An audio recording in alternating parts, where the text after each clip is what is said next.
Hey dude, so I'm doing the video today on frequently asked questions about chainsaw carving.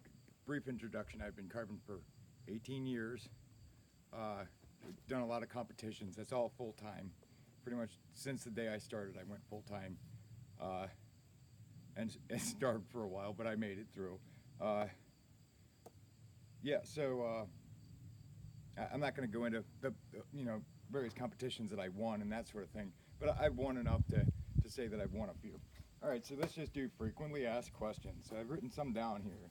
All right, so let's start off with, does carving dull chains fast? I guess the perception is that you're cutting differently than you would cut, like, say, firewood.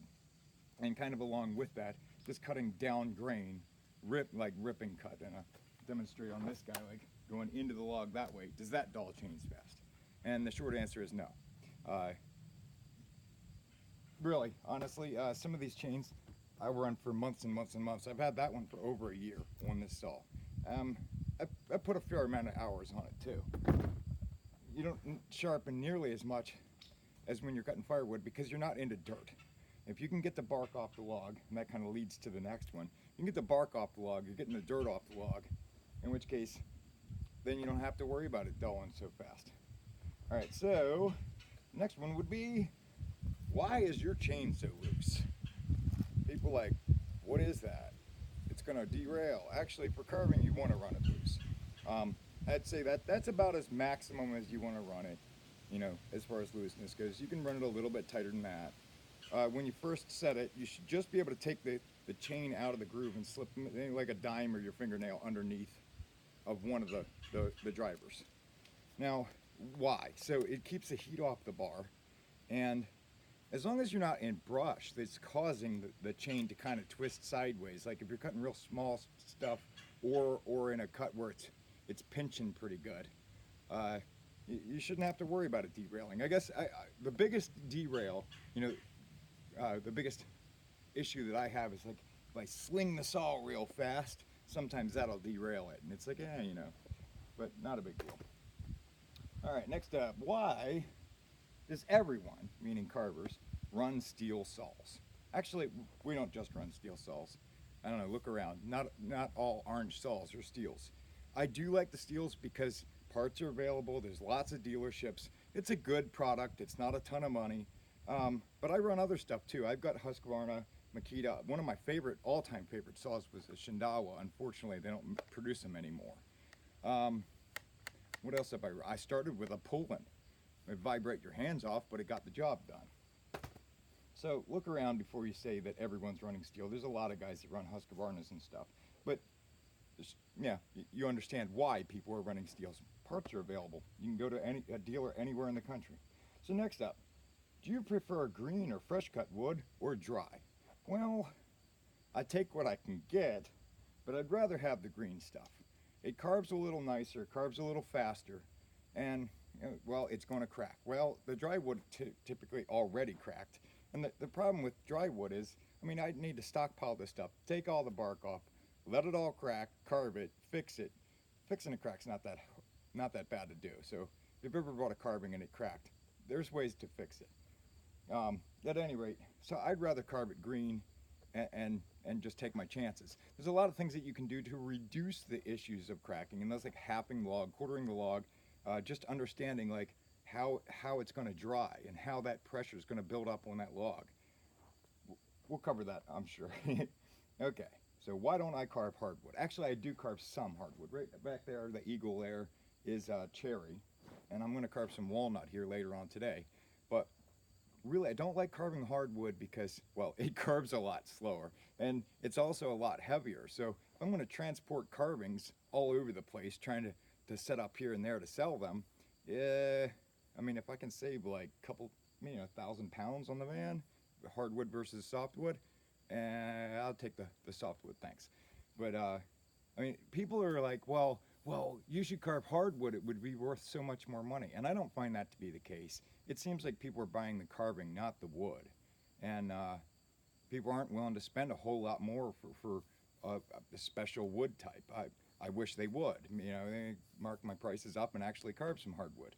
And that's kind of my intention with the Eagle back there because it's going to finish really nicely, and I'll sand it up smooth, and it's going to look good because it's hardwood. I'm not going to paint it or anything, just seal it. All right, so next up, if I'm going to give it a try, what saw should I start out with? I get this question a lot. I suggest the MS-250. This one's worn so well the tag fell off, but it is in fact an MS-250. Now what I do is I take the 325 driver, the sprocket off of there, I put a 3/8 on. I take the bar and chain off of a 180, which they sell these separate on the shelf. It's an 043 14-inch bar. This saw here will do everything. You can start with it because it's got enough tail to actually power through and do your blocking out, and then it's got enough finesse. It's small enough that you can actually do the detail work. If you only had if you could only had one saw, this is a saw I'd pick. Toss up the Makita would be a good one too. I did a review on that. You can look up that video too. But that's another good all-around saw. You don't need the smaller saws. They come in handy. The other thing you don't need is a giant saw. But again, it comes in handy. Eventually, if you're going to get into carving, you should at least have 3 saws. And I'd say something like a 1/4 tip 12-inch. That's a carving bar. It's kind of the pointy one. The MS-250 with the 14-inch, and then maybe like a 20-inch block-out saw. And there's something too. You can run 3/8 so profile on a 20-inch block-out saw instead of the higher profile 3/8 or 325, and it cuts a lot milder. You're not going to hack your head off, or the chances of that happening are greatly reduced. It's not going to kick so bad. All right, so next up, why canola oil for bar oil? That's what I use. Good old Walmart canola oil. Well, it's cheaper. It also runs a little bit cooler than bar oil, but it's also cheaper. Good product. I've been using it for like 16 years. I'd say that the one thing that it can gum up your saw, especially if the saw is not used real frequently, using it once a month or something like that. It can gum up the cooling fins, so you want to make sure to look down in there every so once in a while and make sure that they're not all gummed up. If they are, you need to clean it out. All right, canola oil. Yep. Where did you learn to do this? Like, as in what college, what school, what trade school, whatever. I just messed around in the backyard, honestly. Just messing around, did a carving, and did another one, sold that one. Like, okay, well, if I can sell my second ever carving, maybe I'm on to something. So I didn't go to school for it. Now, I've hung out with a lot of really good carvers, and of course you learn as you go.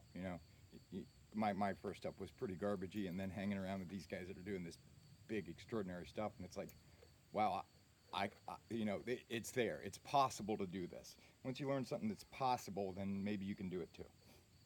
All right, so why doesn't your saw kick when you do a, ridiculous cut like this? Well, some of it's throttle control, some of it's the chain. It's not super aggressive chain. Some of it's experience. I don't know. Just be careful. Don't get into stupid cuts, especially if you're a beginner. And if it does kick, stop cutting there. Change your angle. Do something. And see so many people that whack, and then they'll go back to the same exact place and whack again. It's like, well, what did you think was going to happen the second time? So, mild chain. That counts for a lot. Have you ever accidentally cut a carving's head off? Seriously? Honestly, if I can put fur on it, I'm not going to accidentally cut its head off. Never. Like, not even from the beginning. Like, I've had some miscuts, sure, but that's a lot of wood, like on a bear head or a turtle head or whatever, Anyway, turtle head. Oh, boy. Okay. Why do you torch the carving? So, right back here, I have my heavy-duty torch. This is a Harbor Freight torch. I really don't like the ones that you get from Lowe's, like the black one. The Harbor Freight ones always serve me pretty well. These are like, I don't know, under 40 bucks. Why do I torch them? Well, I want to change the color of it. I want to harden the wood. I want to take the fuzzies off, right? Bugs don't like charred wood. Yeah, it also dries the carving faster, so that way I can put the sealer on faster. A lot of reasons to torch a carving. Really good idea. And get yourself a big torch, because messing around with those little torches is just plain terrible. Okay, next up. What kind of sealer is best? Honestly, dude, There's so many different kinds. Deck sealer's good, polyurethane's good, spar varnish is good. You can mix and match and all kinds of stuff. You just have to do what you like. If you really like shiny, go with a polyurethane. If you want more of like a matte finish, go with a deck sealer. Timber oil, stuff like that, it can give you that matte finish too. Okay. How do you justify charging X amount of dollars for that carving when it only took you an hour? Well, look here. Okay, so the carving part of it took me an hour. Maybe even I knocked it out the door and was able to put the paint on it and eyeballs in it.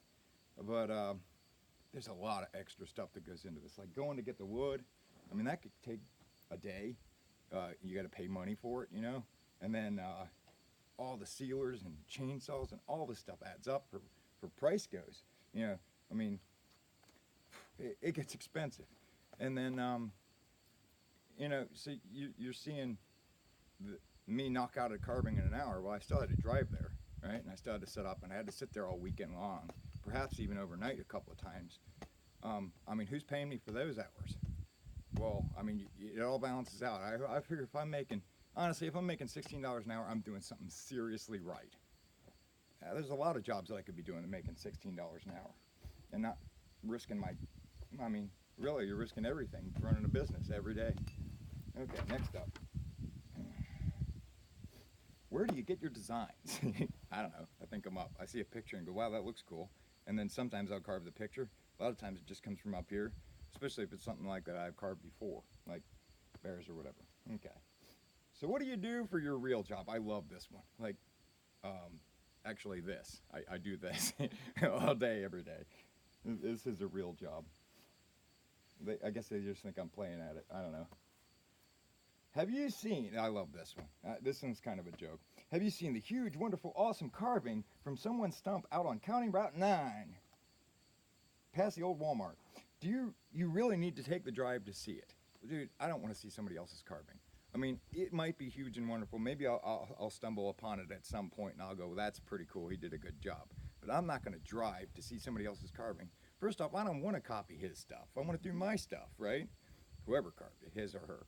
And yeah, I'm not going to, honestly, I'm so strapped for cash all the time. I'm not even going to drive to see a carving. So stop asking that. I don't know.